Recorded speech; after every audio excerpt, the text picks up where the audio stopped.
Hello, all you cool cats and kittens. Welcome to this episode of History Saver 1941.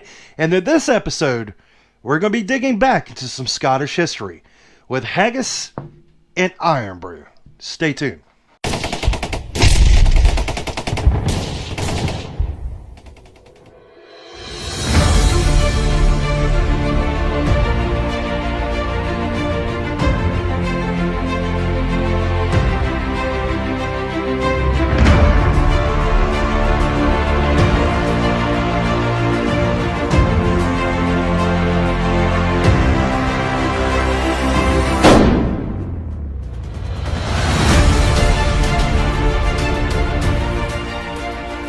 Welcome back to another episode of History Saver 1941.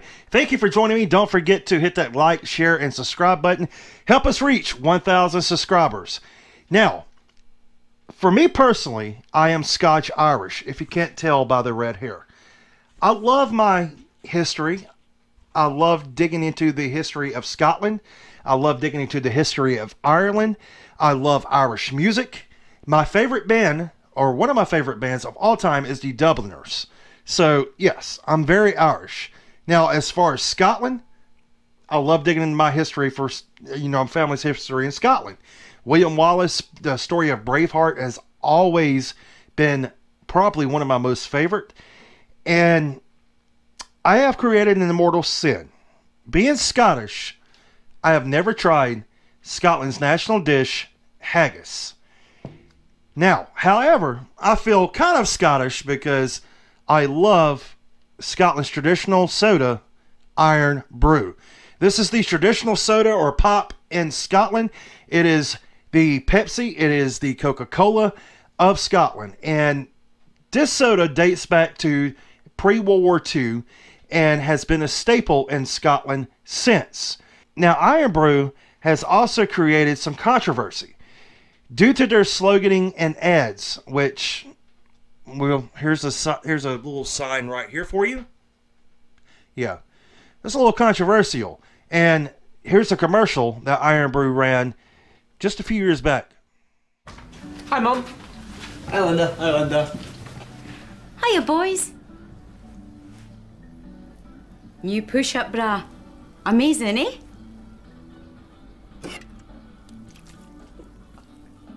Looking good, Mum. Oh.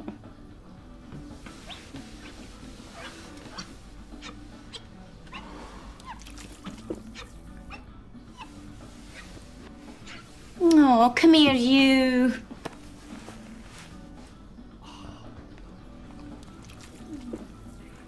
Group hug? Now, as you can tell, Irn-Bru has some very colorful advertising tricks. So it is Scotland's national iconic soda, and I love this stuff. The only place I can find it here in the States is at a grocery store called Publix, and I buy it off the shelves every time I go in there, buy them out. So anyway, I've never tried haggis though. This video is all about the Scottish haggis. Developed in the 1400s, Scottish haggis has been a staple in Scotland since. It is Scotland's national dish. It's rumored that perhaps the Vikings brought over haggis, but we don't know for sure. All we know is in the 1430s that haggis was appearing in cookbooks in Scotland. And since, it has been the national treasure. Now, the tale in Scottish history is that women would cook haggis traditionally for the men as they made their way towards the markets in Edinburgh. And haggis contained lamb hearts, lamb liver, different other components of the animal, some cases even parts of the eyeballs, and different things that you would traditionally throw away on the animal. Well, nothing was wasted. Haggis was considered a staple meat. It was cooked and broiled in the sheep's stomach or the intestines, lamb intestines.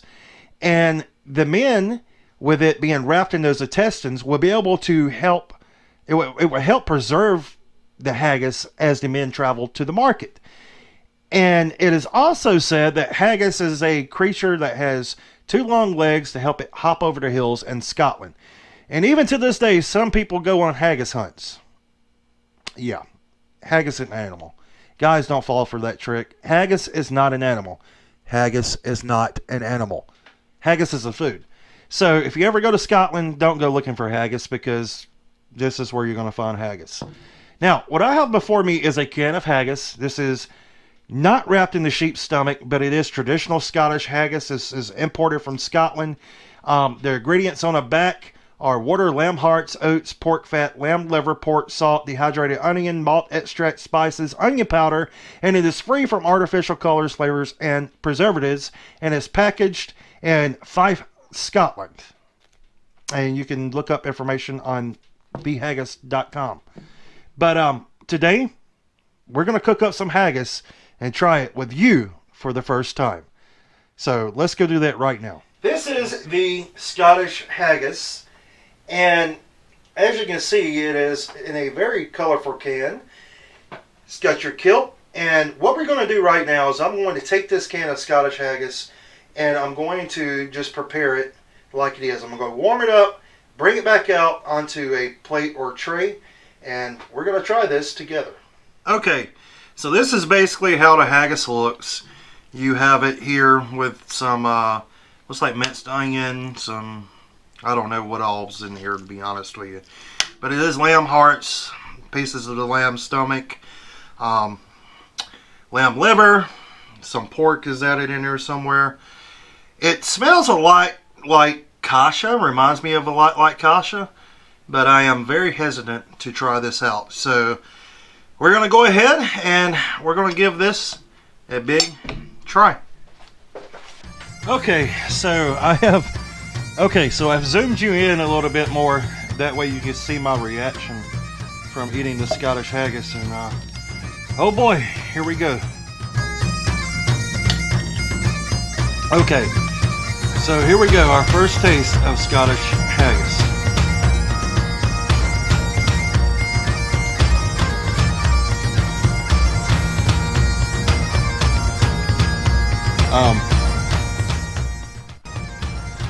Definitely could taste the seasoning in this.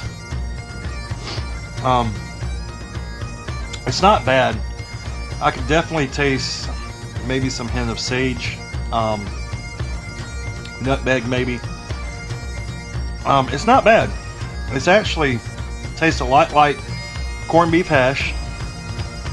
Besides the fact I know what I'm eating, it's not bad. Yeah.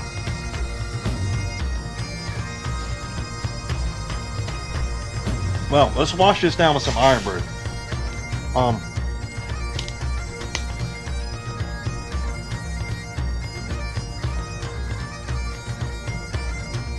I have just become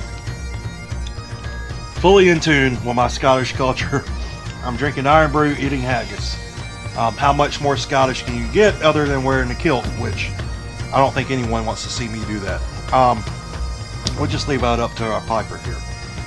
But my verdict on this haggis, okay, is it good?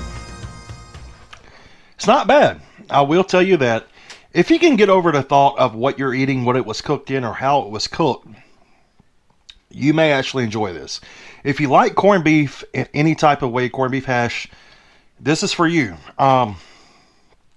This is not bad at all.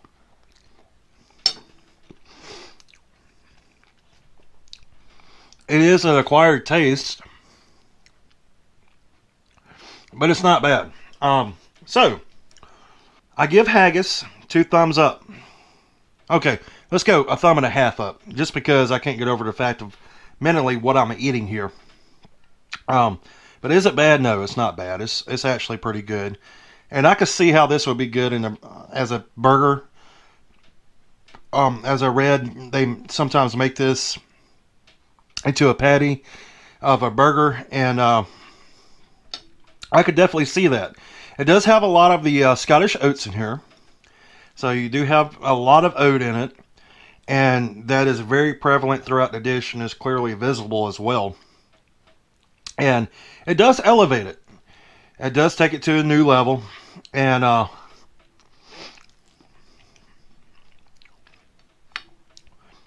Would I eat this every day? Yeah, sure.